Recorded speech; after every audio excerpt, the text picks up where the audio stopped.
welcome to the show. Thank you, man. Good to be here. This is the first episode that I'm doing, and obviously, great pleasure to have you here. We spoke about that before.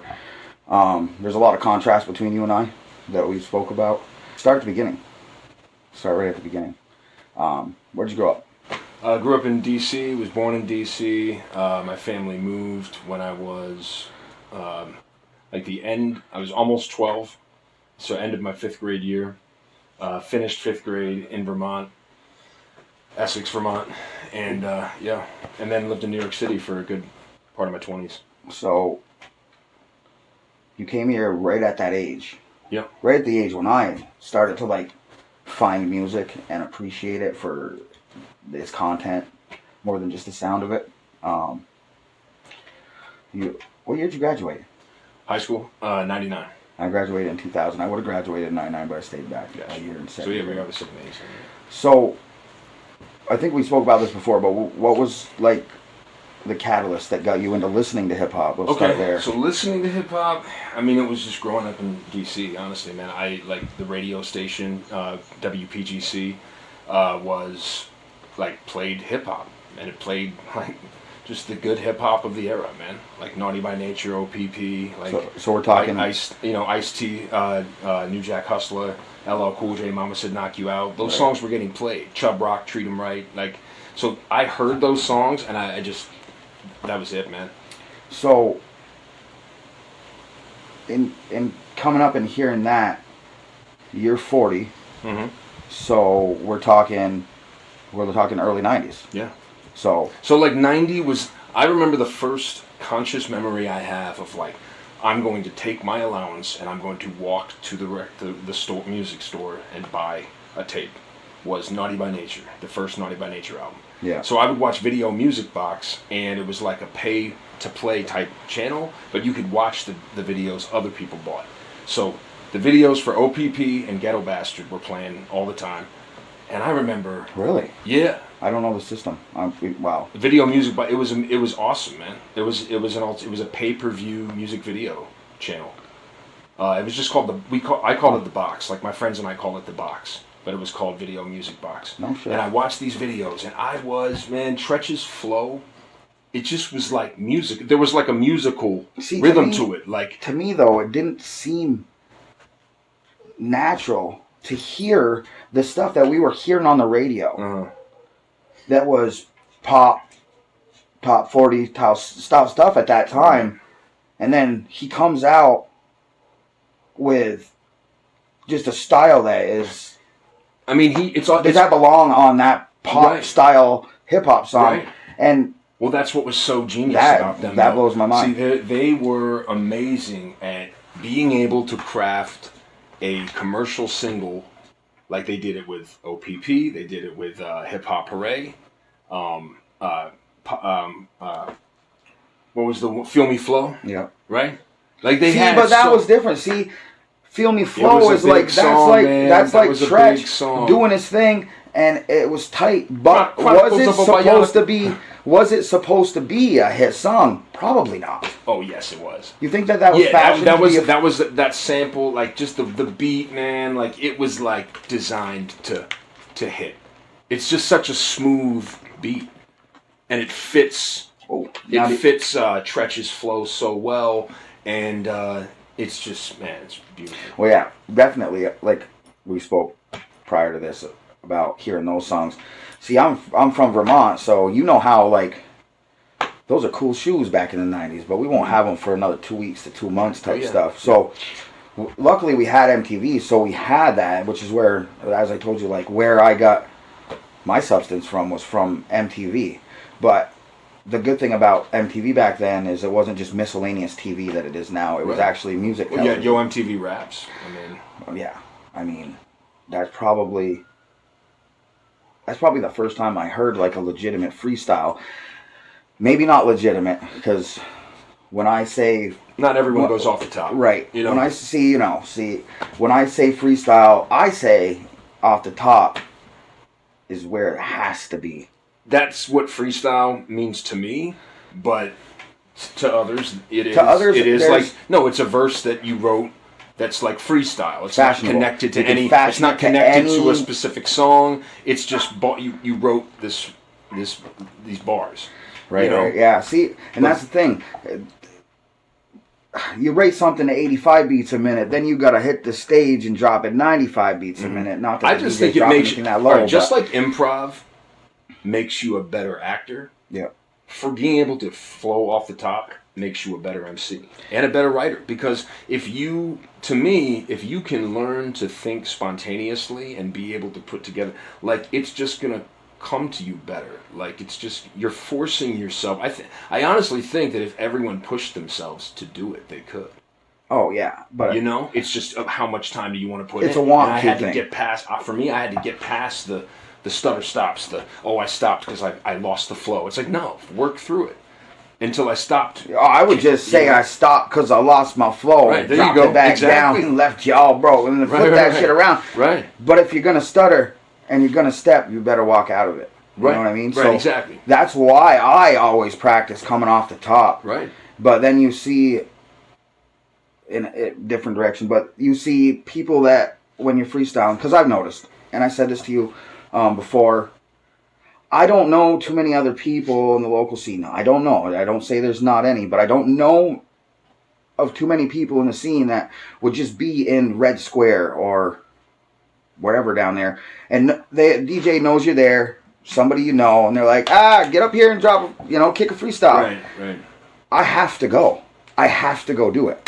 Mm-hmm. My integrity. I never said no once. Right. All the time that ever happened. See, my integrity won't allow me to say no. Because you embrace it. Because it's like trusting. Oh, but it's the scariest walk. I know, but it's trusting your instrument enough. I would equate that walk to the stage as to the walk of shame through your living room with all your friends playing video games at 10 in the morning and she's leaving. That's that walk. You know that somebody wants to say something. You know that people are prejudging what's going to happen here. But then you stand face to face with somebody. Because I don't know if everybody knows this, but you're a freestyle artist. In the sense that, well, explain the sense. I mean, the honestly, thing that I saw I'll freestyle online. I'll freestyle whole sets. Where, like, I'll do a 20-minute set where there was one time where I got asked to do a set randomly because they lost an artist for the night. Yeah. So on like 5 minutes warning, it was like, or maybe it was like an hour warning. Like, hey man, can you do a set? But it's 5 minutes. An hour later, It's 5 minutes. I just, I basically was just like, all right, I'm just gonna. I know my material. Flow. I just got to do it over other shit. No, I just wanted to freestyle. So I freestyled over beats for 20 minutes. And looking back, it's like, does someone want to watch someone do that? You know what I mean? So it's one of those things. You have to be self-introspective enough to be but I do love the freestyle art and pushing yourself to be able to travel to places you haven't traveled and make discoveries lyrically.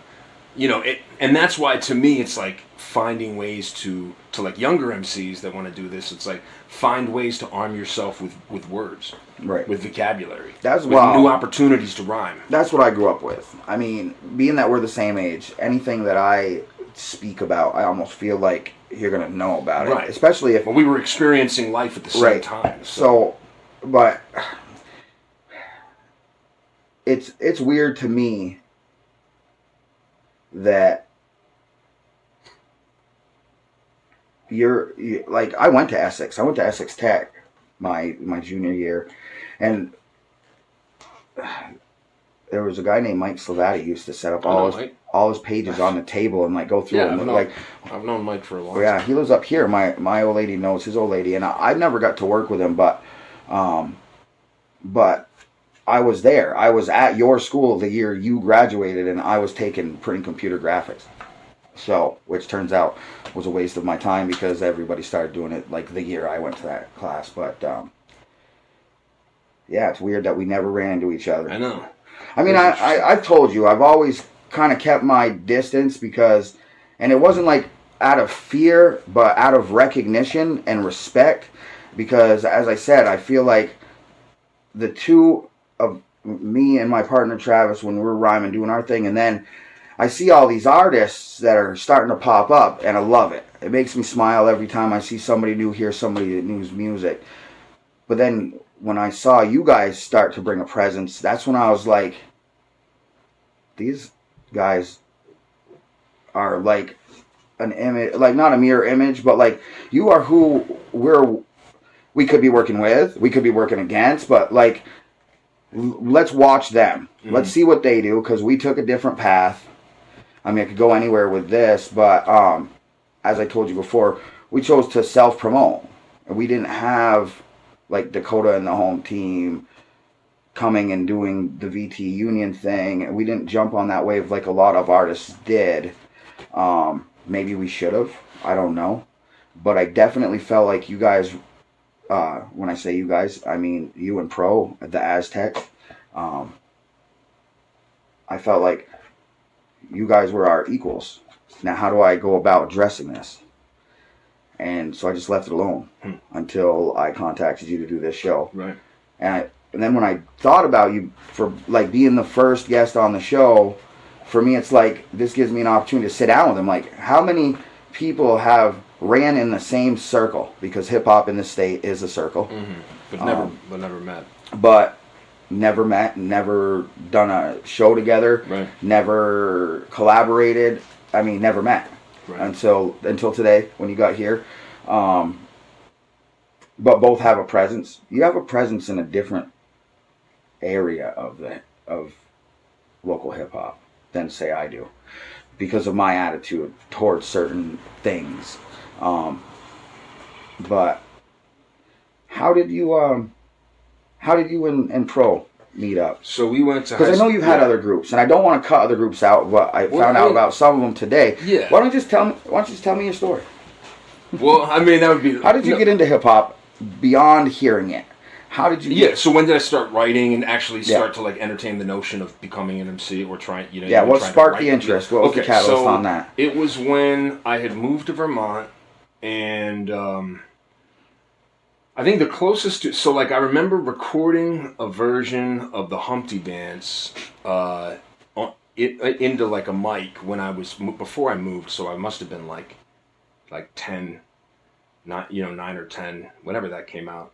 And that was like the first time I, because I would rap along to tracks. Oh, of course. But like that was like actually rapping on it. And then so I got to Vermont, and I was in poetry class, and my teacher, Mr. Shamp, my English teacher, he was really knowledgeable about literature, and like he really created this space where I remember making the connection between poetry and song lyrics, but hip hop in particular, because that was just the music that I grew up revering and loving and having to listen to. I'm sure that was that it clicked. I was like, wait a minute. I'm sure it was a super loud click when it clicked. And then I just started writing. And then by the time I was 15, I recorded like an EP over some whack Casio beats that I made. You know what I mean? Like just something to like. Hey. But I started with an MTV Music Generator. Right. Like that was our access here. Because most people come from like a city, like a urban location. They have these music stores that are underground music stores, and we had that. We had Pure Pop. I mean, we had Sam Goody. But where do we go get beats? We had in DC. We had some great record stores. And as you know, when you got here, you're like Record Town. Coconuts used to be up in the Staples Plaza. Strawberries. Yeah, and then. Because it was strawberries, then coconuts, right? Right. What the fuck? Yeah. And then what was the one at the mall? Record Town, and then before FYE, that it was but before even Record Town, wasn't it something? Anyway. And then there were places like Tones. I don't know if you remember Tones, but I think it was in. I used to get all of my import CDs, both rock and hip hop, from Northern Lights. Okay. They had a wild good selection, and they're still there, aren't they? But I mean, Tones got so much good hip hop releases that. So many good hip hop releases that my friend Jeremy and I would literally we drove there, probably it was like Hyde Park, so however far that, to get. I remember this was a store in Hyde Park. Yeah, dude, they had such an incredible collection of records and CDs. So what you're telling me is somebody in Hyde Park cared enough. It was crazy. To facilitate it was basically this store. the record store equivalent, because we had Flex Records too, which was awesome. But where's that? That was in Burlington. right on, right on Main Street. But like, dude, I mean, my friend and I went, and I remember we got, I remember the day we drove to get the Roots, Things Fall Apart, and Eminem Slim Shady LP the same day. They both came out on the same day. And just having a place like that you knew, and then WRUV was another great avenue and Big J. We were on RUV. Shout out Big J particularly because man, his show, and I got the opportunity to meet him and then freestyle on the air with him. Was it the Hip when I Hop was a Annex? young kid? What's that? The Hip Hop Annex. Hip Hop Annex. I don't know. Yeah. You mean the show? What? The show was called on RUV on Saturday night. That was Big J's show? No. Oh. This is the one that we went on, and we were supposed to be on for like a 10, 15-minute spot, but now that you've met me, you see I talk a lot. So we were actually on there for 15 minutes just talking, and then he's like, I'm gonna play some of your music. You guys wanna, freestyle or whatever? And I was like, sure. He's like, all right, because he was playing the first song off our CD. I don't know who it was that was running it, and it's the same guy that brought us over to Blind Dog. Okay. You know Blind Dog. Wow. See, isn't it weird how we're running in the same circle of local hip hop, but there's something like you said, Flex. I had no idea, and now I say, well, if you didn't live in Burlington, we met you're Triple not OG.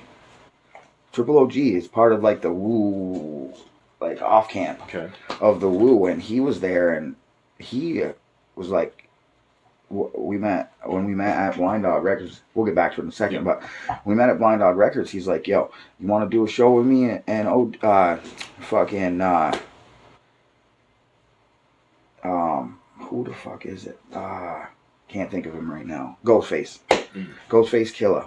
And I was like, no.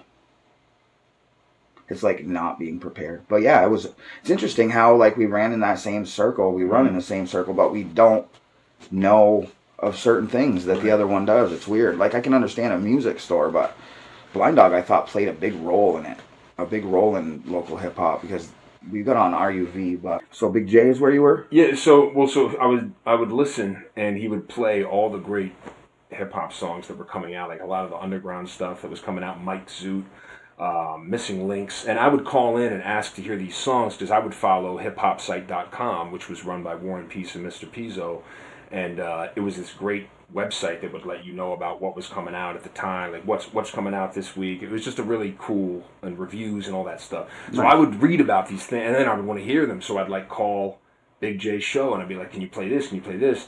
And how old are you? So I'm probably like 17 at this point. Okay. So he's aware of me enough as a listener of the show, and just this kid who calls in for these like. But you care. Yeah, but he was just like, just hey like man, the guy in Hyde Park. like dude, what's your deal, man? Like you know about these these songs, and like then I told him I rhyme, and he ended up inviting me up to the show, and I went up and freestyled over I think it was Shabam Sadiq Sound Clash, the beat for that. With this Nick Wiz instrumental that's still one of my favorite beats of all time, and I think it was Missing Links, the beat for that, and I definitely rapped some verses that I knew. I don't think I freestyled off the top, but I might have done a little bit of both. But yeah, man, that was, and then like I met Jeremy Donahue in high school, and we formed a group. So I dropped a solo tape as Demon Exalt called Finally, which was like 17 tracks. I sold them for like $5 a copy. You know. I'd have to. Someone has it. I wish I had it. I can't believe I don't have it. I want to be able to like put this out. It's over Industry Beats. It's like definitely very raw and hungry. So this is a mixtape. This is like a mixtape. But my first like. This is a album, mixtape. but it's a mixtape.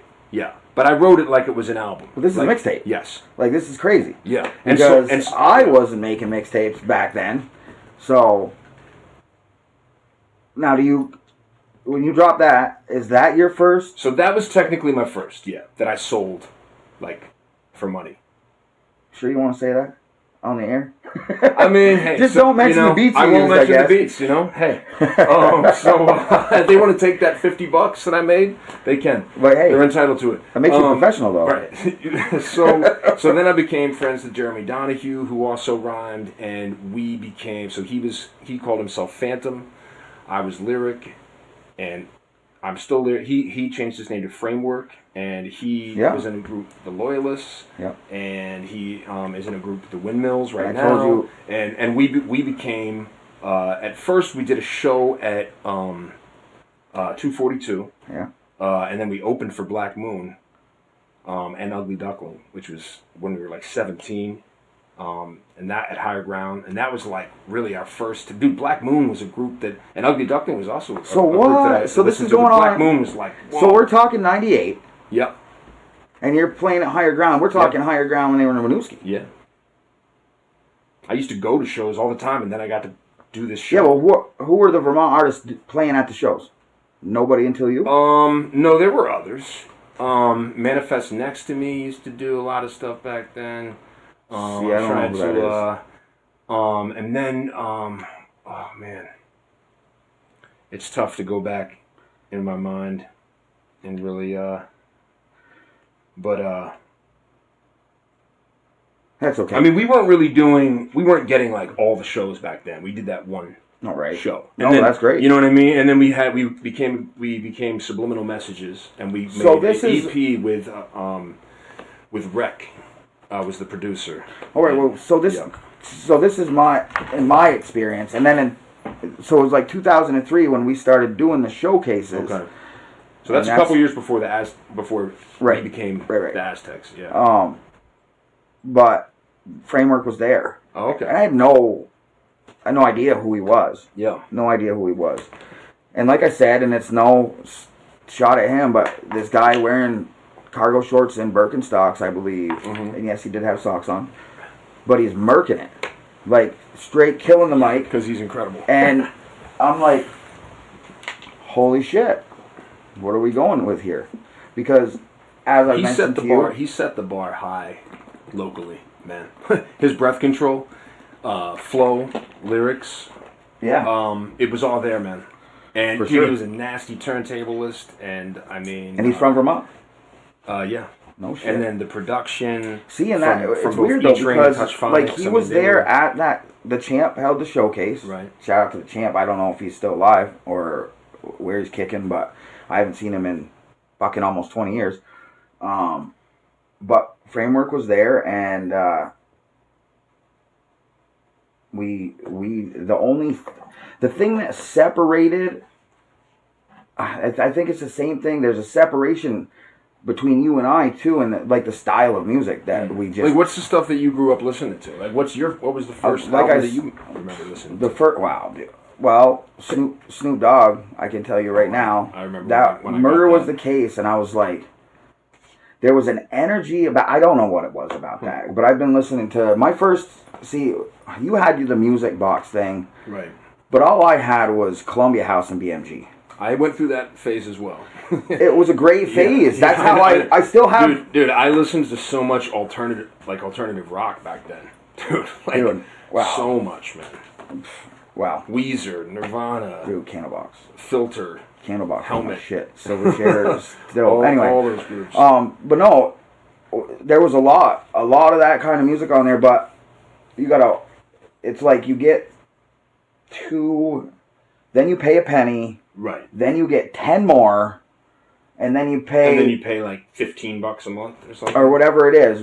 And you get like 3 albums a month, but for $15. Yeah, it was a pretty good deal. Yeah, if you think about it, people talked about it like it was a scam. If people were still getting that on, like music streaming, yeah, then they'd fucking be streaming. It's such a tough thing because it's like I appreciate the vastness of the music library that I can just like deep dive and find all this stuff, right? Right. It's like an encyclopedia of music. It's the internet. However, as an artist, man, did it disrupt things. And yeah, as far as the artist getting paid, gotta sell like 1,500 copy or 1,500 streams to get one album sale. It's just not. it's not designed to make artists money. No, it's what they did to try to. It's like they do streaming like, oh, this is how we're going to cripple the artist, because their thing was always crippling the artist. They should. It's not fair, man. But what's happening now? Shit like this is the artist is about to cripple the corporate sector. Like, we're killing them right now. They're trying to find ways. I don't want to get into this because politics is fucking bullshit. But it's like we're taking it back. As the content creators and the artists, we're able to take it back. And granted, we got. I want to release music on vinyl, and see, that's the thing. You know, because there is a space for. There are vinyl collectors, man. You can sell vinyl at shows. Again, people will want to buy records. Actually, I can't say again because we were never. But I used to when I went to shows at Higher Ground. Yeah, but something tells me that you always you always wanted your shit on vinyl anyway. Of course. And I've only been on, let's see, Pro's solo album was really, I think, the only time I've ever been on vinyl. No shit. Yeah. So I would love to put out an album on vinyl. I'm gonna have to get him in here. I wanted to get both Thought Instruments with SK and The Theorist with Sky Splitter that I made with them 2019, so a couple years ago. Before all the shit happened in the world. Yeah, and but that I really, those are two albums that I really wish at that point in time of just the musical progression. Like, I really, just as albums, I would love to have those to listen to, and have it for people to listen to. Just the experience of listening to them. See, for me, you had asked who I was into. Yeah. Well, the first one you said was Snoop, though, so that was. It's always interesting to hear the first one.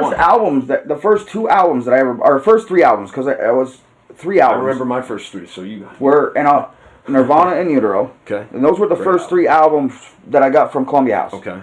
Okay. Yeah. But Nirvana and Utero, The Chronic. Yeah. And Doggy Style. Nice. So when you have 3 choices and you got to choose 3 albums, that's a great first 3 albums. Yeah, well, it was just the access, because I could get down to Burlington to go to the music store, but it was honestly easier to just order it. What age was this? So this was not when those albums were coming out. They're dropping. So you're 12.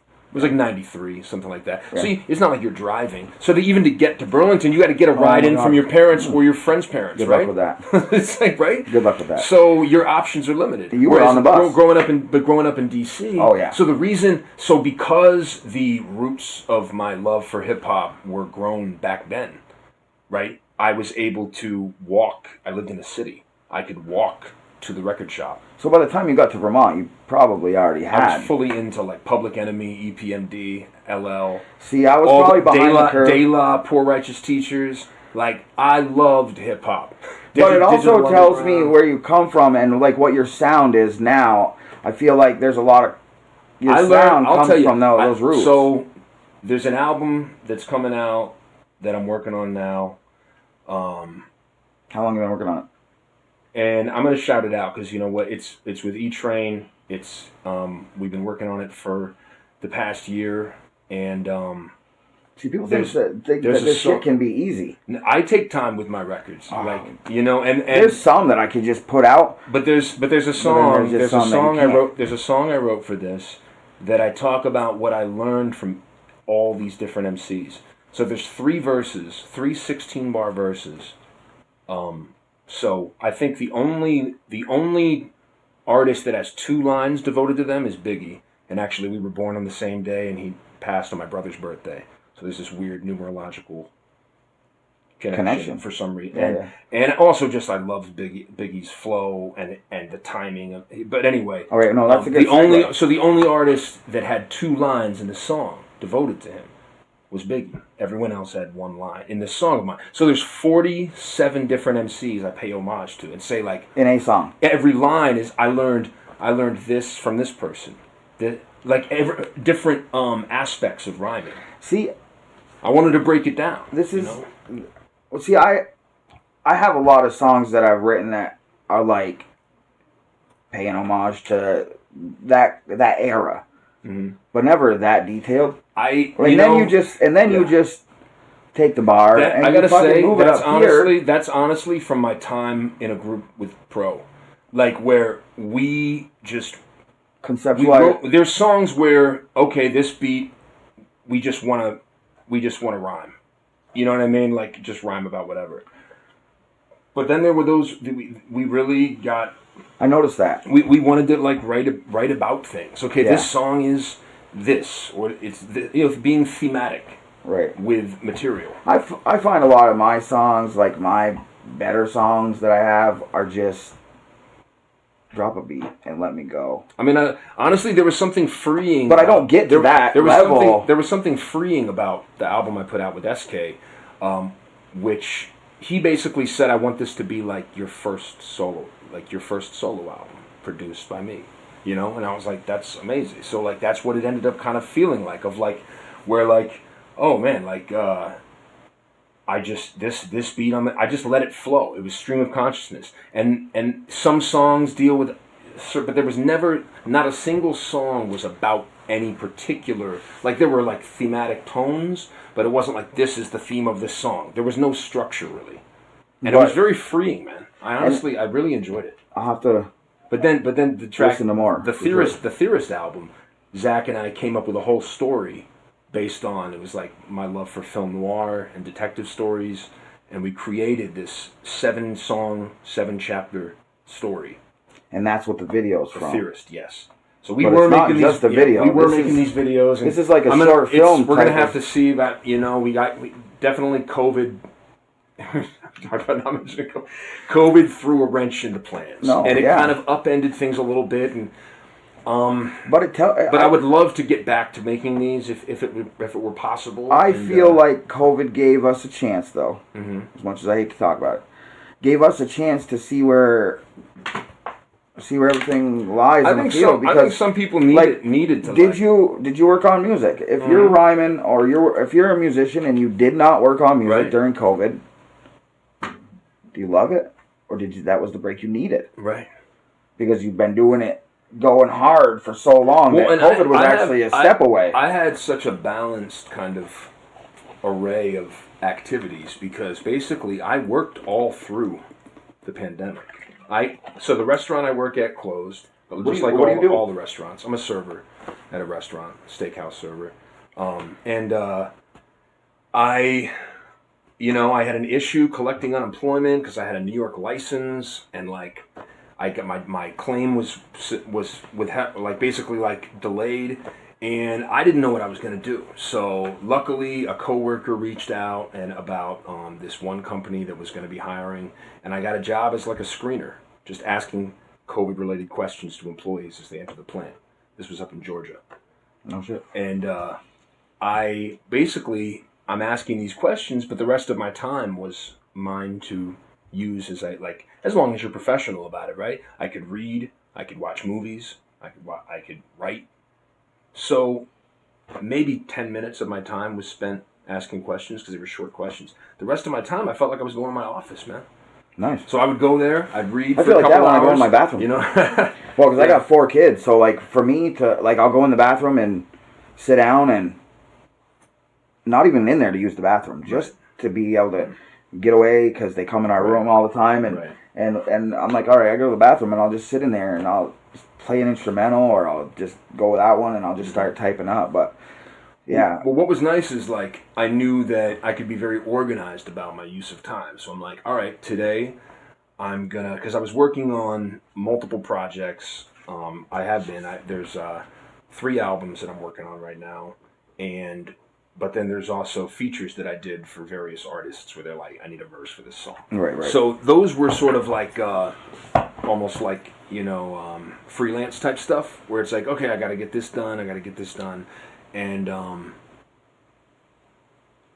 luckily I've been able to record with Jer, a good friend of mine, and have access to his studio, for a good amount of time and was able to write and record material and get a decent amount of music done during this time.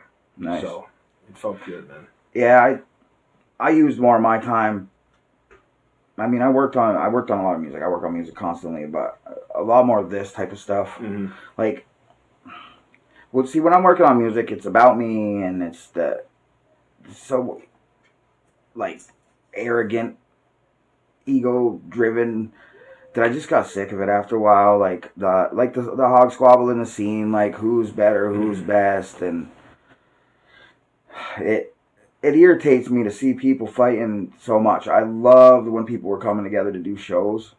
So my investment, I decided the best use of my time rather than writing any more music. I got lyrics for days. Other than it needs to be up to date when you use it or whatever.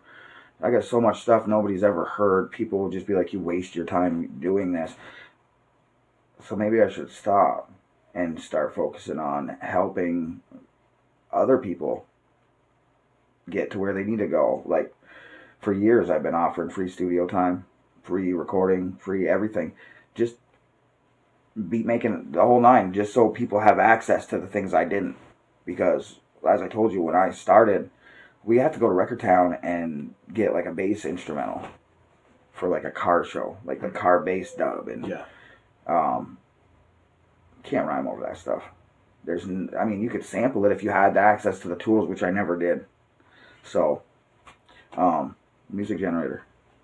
As sad as that sounds, but when you put it through a system and you turn that fucker up and turn the TV off so nobody can see it because you have the audio video hooked up, nobody knows where it's coming from. It sounds legit.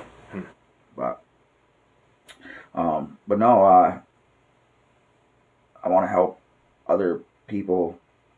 And just, when I said to you, hip-hop historian, and I put it in quotes, like, I wasn't saying that. I was like, he probably thinks I'm saying that, slandering those others who, no, that's who I am. Like, that's who I think I want to be, is I want to, like, bring all this shit to light. Because it's like, how different is the path that either you or I have walked, and yet it's in that same circle, as I mentioned before. So I would rather have a place where you or I could have gone online, which we didn't really have. Shout out to MySpace, though, because MySpace did a lot for fucking me. But I want to create an opportunity for people to be able to go and look at the artists from Vermont and see who they are and see some of their work and look at how this person was at the beginning of their career with this song that you put on, as opposed to what they're doing as of the time that they come on the podcast. And, like, look, you might not think you got anything yet, but this is time. And, like, it's the 10,000 hours. My mom used to be real honest with me about, like, my music. And she's like, you're not, I remember when I was, like, 15, 16, she's like, you're not there with the timing yet. You're not like you're not on the beat that you think you're on. And I think there was something to that. And I think that the more I hadn't found my flow yet. See that, because you're influenced by different artists, right? That's what I wanted to get back to too, because you had asked me what was my first, and that's when I heard Murder Was the Case, something like that. It's not timeless. Sorry, Snoop, but it's not. In fact, I put it on after I got off the phone with you the other day, and I was listening to the instrumental, and I was listening to the song, and it just hammered. And I have a good system, so if something's timeless, like Juicy, you put that on that system out there, and the fucking neighbor lady who doesn't like rap, she's still shaking it. I have a Spotify playlist called Timeless Tracks, and there's 4 volumes of them, 100 songs per playlist. You're giving out a lot of credit. Is that where credit's due? I'd like to see these songs. Yeah. 400 songs. So I'm halfway through the 4th one. But that's still it's 350. Yeah, these are songs that I think you could play anytime, and it's not going to get old. No shit. Well, with that, and they're not all golden era hip hop, man. They're trap. I have an appreciation for good trap. Okay, they're like I've listened to thousands of albums in the last 2 years of modern hip hop, and I've really been differentiating between, just good trap and bad trap. It's going to be the same as boom bap. There's bad boom bap. Everyone acts like that. There's only, you know what I mean? There's plenty. There are groups that do boom bap and aren't necessarily good. Oh no, well see, right. So it's the same with trap. I think people that don't understand, like people who try to downplay trap, like it's not relevant, and are still like just so It's hip-hop. attached to the golden era that they can't change the way they listen. I listen to trap